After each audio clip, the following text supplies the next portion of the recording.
Lesson 62, we're getting into square roots, and that's, I know I may have said this already, but one of my favorites. Love square roots because they're a lot of fun. What is the definition of a square root?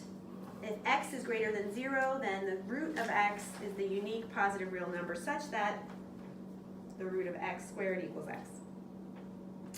Okay, we have different vocabulary there that we need to be aware of. The radicand, the expression or number under the square root sign, which is called the radicand, is to be positive for what we're dealing with right now.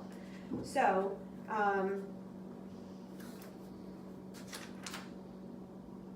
let's see.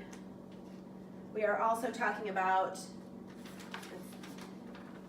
square roots, higher order roots, and evaluating using plus or minus. We are also talking about cube roots, fourth roots, and all that kind of good stuff. In this section, they go over all the perfect squares, and you guys can do that, right? Perfect squares, 1 squared is 1, 2 squared is 4, 3 squared is 9, 1 for 9, 16, 25, 36, 49, 64, 81, 100, 121, 100, 44, 169, 200, no, 196, 225, right? Diana, why wouldn't you sing with me? Dare you? Okay, so then we can go, fill all this in here. 5 squared, 6 squared, 7 squared, 8 squared, 9 squared, 10 squared, 11 squared, 12 squared. Very important, it's like your times tables. Oops. Okay, and backwards then, of course, the square root of 1 is 1, the square root of 4 is 2, the square root of 9 is 3, square root of 16 is 4, square root of 25 is 5. This also goes for cubes, okay? And we memorized our cubes back in the day, and now we know why, because our cubes are 1, 8, 27, what? 64. 1, 8, 27, 64, 125, 216, 343, right? Oh, who are my singers? Okay, that's enough. But the basic is the same premise here. Square root of 1 is, or I'm sorry, the cube root of 1 is, cube root of 8 is, anybody, everybody. Thank you. To the cube root of 27 is 3. What does that mean? 3 times 3 times 3 is 27. 2 times 2 times 2 is 8. 4 times 4 times 4 is 64. 5 times 5 times 5 is 125, as opposed to just multiplying by itself twice, and then they even go into the fourth root, and so on and so forth. Now, here's that last bit, evaluating using plus or minus. Okay, if you have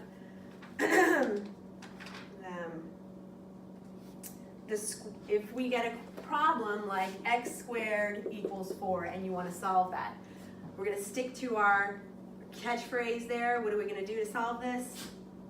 Isolate the variable. It seems isolated, but is it? No. So we want to do our opposite operation, and the opposite is to take the square root of it. The square root of x squared is, what's the square root of x squared? X. Square root of 4, this is when I'm going to trick you. Ready? At least I warned you. 2. Or negative 2. Because what's negative 2 times negative 2? Also 4. Also 4. That's right. Okay, so now we're going to get into the fun part.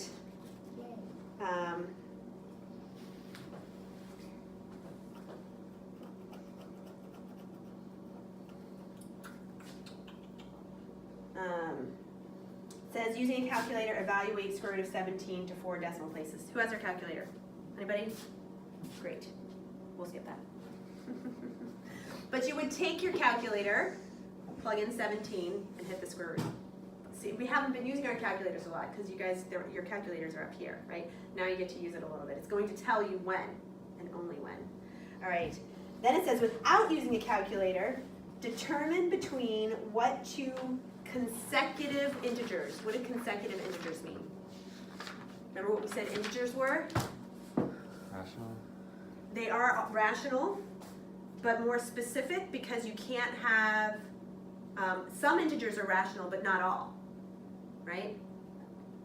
Like their whole numbers, positive and negative, basically, okay? So that means you're not gonna have a fraction. Consecutive means what? They're in a row. Yeah, so 6, 7, 5, 6, 3, 4. So between what two numbers does the square root, and this is practice problem B. You're gonna see something like this on your homework, and it says you've got square root of 27. Between what two whole numbers does the square root of 27 lie? 6 and 5. Boom, just like that. Okay, this is going to be very handy if you just write this something like this out regularly until you get it in your head. How did she know the square root of 27 was between 5 and 6?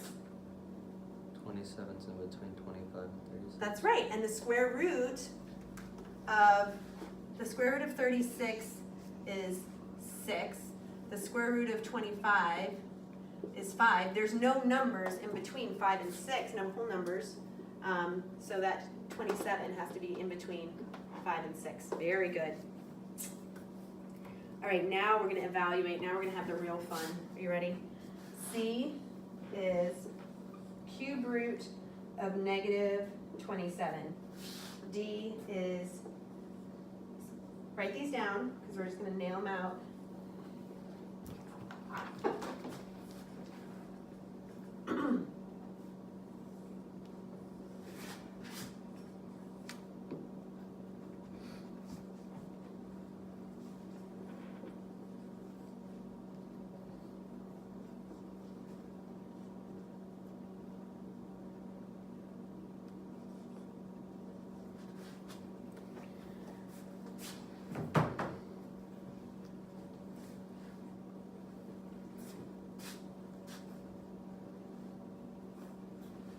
Okay, look up when you have these all written down.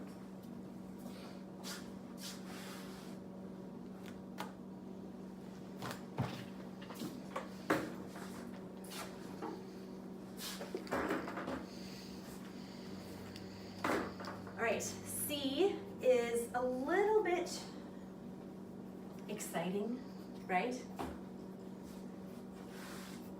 When we talked about square roots, you wouldn't see this, not yet. You will in Algebra 2, foreshadowing, yay. But because we're talking about cube roots, you can have a negative on the inside, right? Yeah. So what is the cube root of negative 27? Anyone? Negative 3. Negative 3.